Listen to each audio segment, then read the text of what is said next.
이 디모데후서는 편지입니다. 영적인 아들인 디모데에게 보내는 편지, 유언과도 같은 바울의 편지입니다. 차가운 감옥에서 이제 죽음을 앞둔 바울이 디모데에게 편지를 씁니다. 그런데 3장 1절부터 보면 바울이 느끼고 있는, 경험하고 있는 세상의 모습을 디모데에게 먼저 가르쳐 주면서 권면하고 경고하는 것을 우리가 볼 수가 있습니다.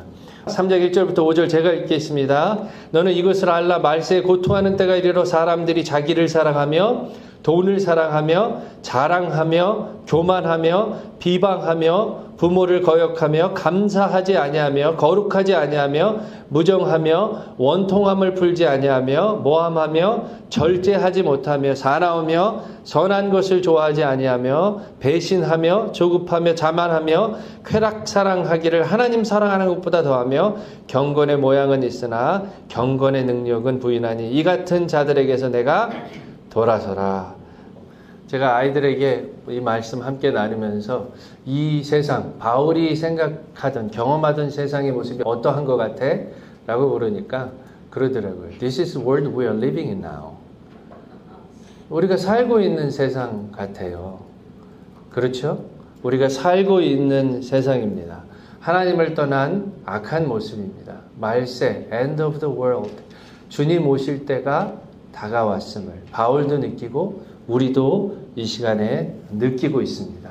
이렇게 숨막히는 마지막 때를 살아가는 우리인데 그러한 세상임을 느꼈던 바울이 그 마지막 때를 이길 수 있는 대안, 이길 수 있는 비결이 무엇이라고 오늘 얘기하고 있습니까?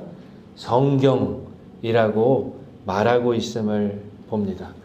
본문은 그래서 이러한 마지막 때, 숨막히는 고통의 때를 살아갈 때 성경이 우리 삶에 어떠한 의미이고 어떠한 위치에 있음을 분명하게 가르쳐 줍니다.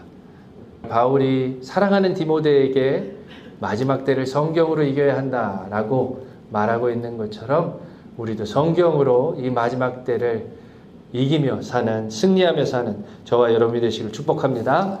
본문 16절 어떻게 시작합니까? 모든 성경은 하나님의 감동으로 된 것이다 라고 선언하고 있습니다. 하나님의 감동이라는 단어는 헬라어로 theos phuniusnos라고 읽습니다. 두 가지 단어가 합쳐진 거예요. theos랑 하나님이라는 뜻과 phuniutos라는 호흡, 바람이라는 그 두 가지 단어가 함께 합쳐진 단어입니다. 직역하면 성경은 하나님의 숨, 생기를 불어넣으신 것이다 라는 뜻이 됩니다.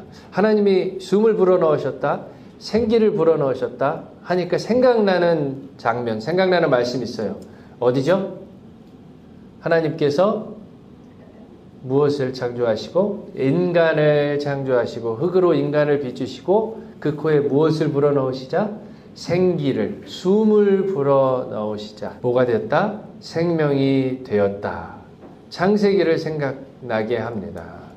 죽어 있었던 인간에게 하나님께서 그 숨을 불어넣으시자 생명이 되었다. 하나님의 생명을 나눠주었다.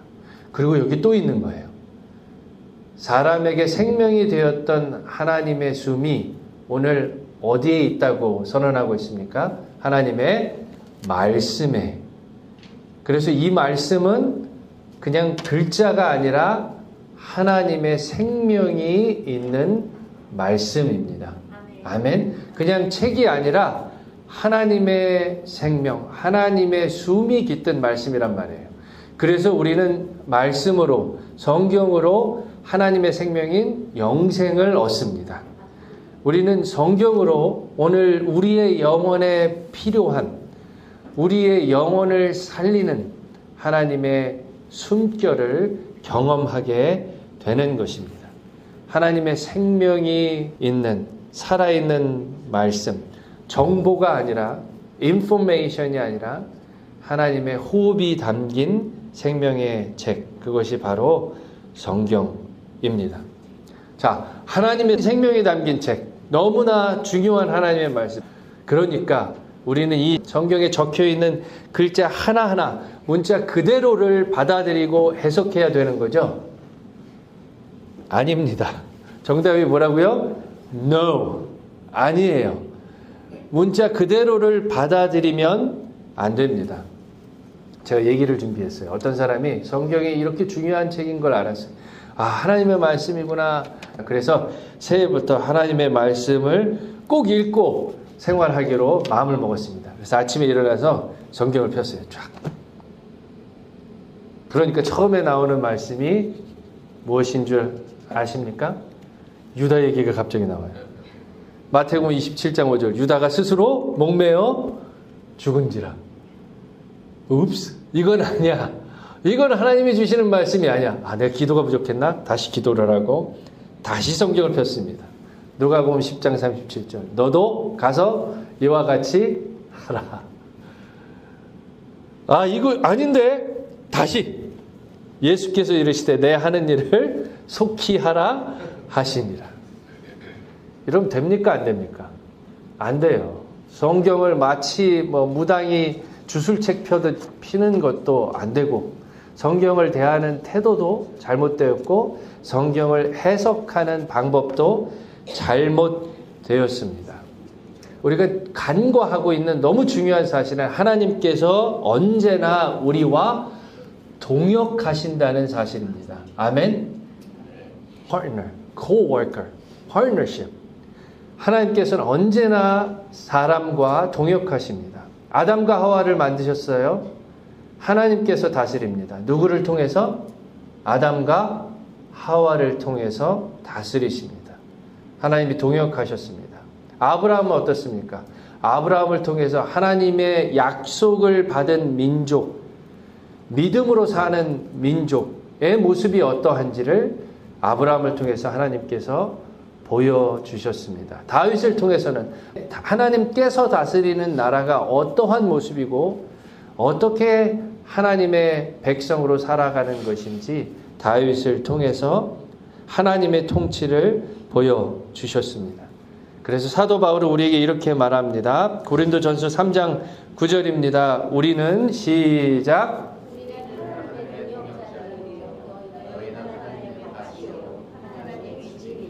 우리는 하나님의 누구들이요?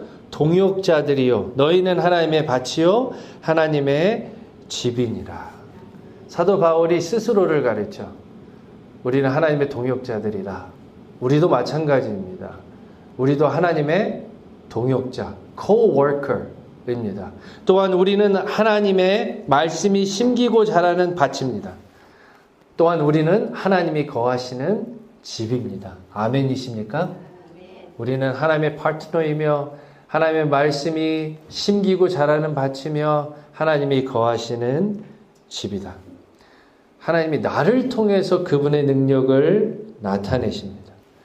하나님이 나를 통해서 하나님의 일들을 이루어내시고 하나님의 살아계심과 하나님의 사랑하심을 우리의 인생을 통해서 보여주시는 것을 잊지 않기를 축복합니다. 나 보고 예수 믿지 말고 그냥 믿어. 틀렸습니다. 안 돼요. 그러면 하나님은 분명히 우리를 이 땅에 두시며 우리를 통하여 그분 자신을 나타내기 원하십니다. 우리가 그 가정에 있는 것도, 우리가 그 일터에 있는 것도, 우리가 만나는 모든 사람들은 하나님이 생각하시기에 우리가 그분을 제일 잘 represent 할 수 있어서 우리를 그 자리에 놓이신 것을 기억하시기를 축복합니다. 아이들도 마찬가지예요. 우리가 아이들을 계획하지 않지 않았습니까? 이런 성격의 이러한 아이가 우리 품에 오도록 누구도 계획하지 않았습니다. 하나님이 보내주신 거예요. 왜냐하면 이 아이들에게, 내 사랑한 내 자녀에게 복음을 전할 수 있는 사람들이 나라고 주님께서 판단하셨기 때문입니다. 우리의 아이들이 아니라 하나님의 아이들이고 하나님께서 그분을 나타내시기 위해 우리를 부모로 불러주신 소명임을 기억해야 합니다. 모든 것이 그렇단 말이에요. 어느 시인의 말처럼 하나님은 우리 외에는 이 땅에서 다른 몸을 가지고 계시지 않습니다. 우리의 눈으로 그가 사랑하시는 영혼들을 바라보시고 우리의 손으로 그가 사랑하는 영혼들을 축복하시고 우리의 발로 잃어버린 영혼들을 찾아가시는 하나님이신 것을 믿습니다. 다시 성경으로 돌아가서 성경도 하나님께서 인간 저자와 뭐 하셨다고요? 동역하신 거예요. 하나님께서 영감을 주시고 유한한 인간 저자의 개성과 시대적 배경을 그대로 활용하셔서 초월적인 진리를 기록하게 하신 것이 바로 성경입니다. 그렇기 때문에 성경은 하나님의 초월성과 함께 인간의 역사성을 가지고 있어요. 성경이 역사성을 가지고 있다, 인간의 역사성을 띠고 있다라는 말은 성경이 인간 저자가 살았던 시대의 문화, 지리, 인물, 그리고 당시 독자들과 공유했던 배경 지식을 바탕으로 쓰였다는 뜻입니다. 그렇기 때문에 성경을 올바로 이해하기 위해서는 성경에 적혀져 있는 글자, 문자와 더불어 저자와 그 당시 실제로 읽었던 대상인 독자 사이 공유되었던 시대적인 문화적 배경 지식들을 잘 알고 있어야 하는 것을 의미합니다. 제가 신학교에서 박사학위까지 한 이유도 바로 이거예요. 성경을 좀 올바로 알고 싶어서. 예수님이 전했던 그 시대에 말씀을 듣는 사람이 저는 너무너무 되고 싶어요. 지금도. 그래서 공부한 거예요. 하나님의 말씀은 나를 위해 쓰여진 책입니다. 그러나 나에게 쓰여진 책은 아닙니다. 그렇기 때문에 그 당시 독자들이 어떻게 생각했고 어떻게 이 말씀을 받아들였고 어떻게 이를 이해했는지 우리가 그것을 공부하고 해석해야 하는 겁니다. 제가 이 위대한 일들을 하고 있습니다. 그렇게 설교하는 거예요. 배경 지식이 얼마나 중요한지를 예를 들어 보겠습니다. 여호수아 10장 12절부터 13절 보면 여호수아가 기도하자 태양과 달이 그 자리에 멈추어 섰다라고 기록합니다. 그런데 이 말씀을 보고 이 말씀 보니까 태양이 멈춰 섰네, 달이 멈춰 섰네. 지구가 태양을 도는 게 아니라 지구는 가만히 있고 태양이 지구를 도는 거네. 그게 맞네. 성경이 그렇게 얘기하고 있네. 라고 말하면 맞는 겁니까? 틀린 겁니까? 틀린 거예요. 우린 이미 알고 있잖아요. 천문학을 통해서 지구가 태양을 돈다는 사실을 알고 있지 않습니까? 근데 이 당시 사람들은, 이 당시 저자는, 이 당시 독자는 그 사실을 알고 있었을까요? 몰랐을 겁니다. 아니, 몰랐어요. 몰랐을 겁니다가 아니라. 갈릴레이 이전이고 케플런이 이전이고 그러한 지식들이 없었어요. 하나님이 그 저자가 가지고 있는 지식을 가지고 경험을 바탕으로 성경을 기록한 겁니다. 하나님이 그들의 눈높이에 맞춰서 그 사건을 기록하게 하신 것입니다. 성경이 기록된 것과 우리 사이에는 최소한 2000년의 간격이 있습니다. 그래서 당시 문화, 지리, 배경 지식을 이해하는 것은 너무나 중요한 일입니다. 제가 왜 이렇게 강조하는 줄 아세요? 이단들이 다른 말을 하거든요. 야, 하나님 말씀에 이렇게 되어 있잖아. 라고 우리를 미혹하기 때문에 그렇습니다. 잘 모르면 우리가 성경을 이해하는 방법이 문자적인 해석과 더불어 이러한 배경 지식을 함께 공부해야 된다는 사실을 모르면 그렇네. 하나님의 말씀이 이렇게 얘기하셨네. 그러니까 그 사람들이 맞네. 라고 잘못 이해할 수 있기 때문입니다. 성경은 그 문자와 더불어 반드시 배경 지식을 함께 공부하여 이해해야 합니다. 또 하나, 성경은 뭘로 쓰여져 있습니까? 인간의 문자, 언어로 쓰여져 있습니다. 언어와 문자로 쓰여진 것들은 문학적인 형태를 띱니다. 제가 표를 준비했는데요. 성경의 장르가 이렇습니다. 성경의 43%는 narrative, 이야기이고 33%는 poetry입니다. 24%는 discourse, 설교, 이러한 것들로 이루어져 있습니다. 그러니까 내러티브는 이야기는 이야기로 읽어야 되는 거고 포이트리는 시는 과학책 읽듯이 분석하면서 읽는 것이 아니라 시로 읽어야 되는 거예요. 그 다음에 편지는 누구에게 보냈는지 무엇을 위해서 보냈는지 그것을 공부해야 되는 거예요. 예를 들어 볼게요. 시편을 예를 들어 보겠습니다. 시편에 내 눈물이 주야로 내 음식이 되었도다 다윗이 고백하고 있어요. 이 말씀을 가지고 다윗이 눈물로 밥 말아 먹었다 이러면 됩니까 안 됩니까? 안 되는 거예요. 무슨 얘기입니까? 시잖아요. 그렇죠? 그만큼 그의 아픔이 그의 슬픔의 깊이가 절절하다는 시적인 문학적인 표현인 겁니다. 시편 17절 8절 주의 날개 그늘 안에 나를 감추소서라는 고백도 마찬가지예요. 이 말씀을 보고 하나님이 날개가 있다 이러면 안 되는 겁니다. 그런데 이런다니까요. 그리고 이런 거에 속는다니까요. 아닙니다. 하나님의 보호하심, 하나님께서 주시는 안식은 그만큼 세심하고 완벽하다는 시적인 은유인 것입니다.